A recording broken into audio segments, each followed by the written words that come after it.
Government job versus private job.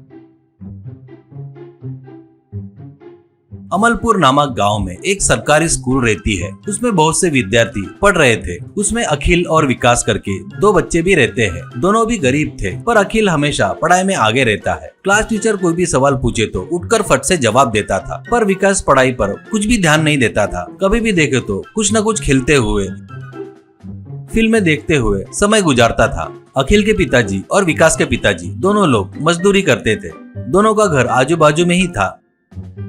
अखिल कितना भी बोले तो विकास नहीं सुनता था। विकास, किसे चाहिए रे ये फालतू की पढ़ाई? अभी नहीं खेलेंगे तो कब खेलेंगे? बड़े होकर बच्चे पैदा होने के बाद क्या? कहता है तो अखिल, वो नहीं रे, तेरे को खेल मत करके नहीं बोल रहा हूँ, बस थोड़ा समय पढ़ाई के लिए देता जा कह रहा हूँ। अपने परिवार कितने गरीब है तेरे को पता है ना, इसलिए अपन पढ़ाई करके अच्छी नौकरी करेंगे तो उनको अच्छी जिंदगी जी पाएंगे रे। कहता है तो विकास, वो सब मुझे नहीं पता, पढ़े तो जिंदगी में सफल होंगे करके कहीं लिखा है क्या? ऐसे फालतू की बातें बोलकर मुझे परेशान मत कर, ऐसे कहता था।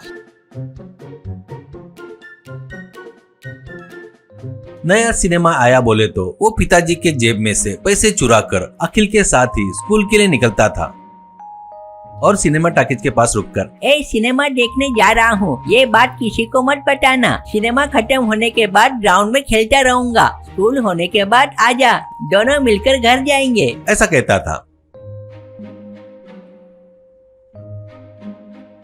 कुछ दिनों बाद अखिल के पिताजी मर जाते हैं तो उसकी पत्नी अखिल को लेकर अपने मायके आ जाती है। ऐसे अखिल और विकास बिछड़ जाते हैं। कुछ साल गुजर जाते हैं। विकास 10th फेल होकर डिलीवरी बॉय का काम कर रहा था। अखिल अच्छे से पढ़ाई करके पुलिस ऑफिसर बन जाता है। विकास कभी कस्टमर के पास लेट डिलीवरी के लिए पहुंचता था तो कस्टमर, क्या रे इतना लेट आया? तू इसे क्या गवर्नमेंट की नौकरी समझ रहा है क्या? अपनी मर्जी से आने के लिए क्यों पैदा होते हैं रे तेरे जैसे लोग? करके उसे गाली देते थे। वहाँ पर अखिल को उसके ऊपर के अधिकारी तारीफ करते थे। शाबाश अखिल, तेरे जैसे ऑफिसर की डिपार्टमेंट को काफी जरूरत है, कहते थे। तेरी छुट्टी रहने के बाद भी आकर काम करता है, तू बहुत ग्रेट है। तू प्राइवेट जॉब वाले जैसे होते हैं ना, टाइम होते ही चले जाते हैं, वैसे नहीं जाता है तू, काम पूरा खत्म करके ही जाता है, वो तो और भी ग्रेट है, ऐसा कहते थे। एक दिन बारिश में जीप में बैठे अखिल को भूख लगती है तो वो तुरंत मोबाइल से फूड डिलीवरी को ओपन करके उसमें एक चिकन बर्गर ऑर्डर करता है।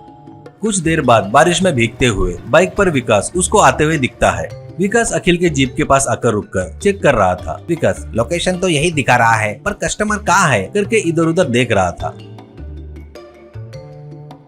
विकास को पहचान कर अखिल, ए विकास इधर आ, वो पार्सल मेरा ही है, ऐसा कहता है। विकास बड़े आश्चर्य से जीप के पास आकर, सर आप मेरा नाम कैसे जानते हो सर? आपको कैसे पता सर? ऐसा कहता है। अखिल पार्सल लेकर थोड़ा सोच कहकर वो बर्गर खा रहा था। विकास कितना भी याद किए तो उसे याद नहीं आ रहा था। कौन है ये? और इसको मैं जानता हूँ कह रहा है, पर ये कौन है मुझे बिल्कुल भी याद नहीं आ रहा है। कहीं मेरे दूर का रिश्तेदार है क्या, या बचपन का दोस्त है? कौन हो सकता है करके सोचते वक्त, क्या रे विकास अभी भी याद नहीं आ रहा है क्या? ठीक है, एक छोटी सी कहानी बताता हूँ, ट्राई कर। एक गांव में दो लड़के रहते हैं, दोनों अच्छे दोस्त थे। एक बहुत अच्छे से पढ़ता है तो दूसरा पढ़ाई छोड़कर फिल्में देखना, घूमना, खेलना ऐसे करता था। नया सिनेमा रिलीज हुआ तो पिताजी के जेब में से पैसे चुरा कर फर्स्ट डे फर्स्ट शो देखने जाता था। बचपन में नहीं खेलेंगे तो कब खेलेंगे करके बहस करता था। उसको बता बता कर परेशान होकर थक कर वो खुद अच्छे से पढ़कर पुलिस ऑफिसर बन गया। फालतू घूमने वाला डिलीवरी बॉय बन गया।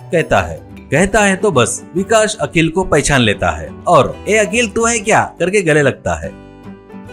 विकास, तू सच बोल रहा था रे, मैंने जो गलती किया ना वो मुझे अभी समझ में आ रहा है, पर क्या करूँ, मेरी जिंदगी खराब हो गई यार, ऐसा कहता है। अखिल, ऐसे क्यों सोचता है यार, मैं तेरे लिए इन्वेस्टमेंट करूंगा, डर मत, कोई छोटा मोटा धंधा लगा ले, ऐसा कहता है। वैसे वो अखिल को दिए 100 पैसों से एक ठेले पर बिरयानी बेचते हुए विकास खुशी से जी रहा था।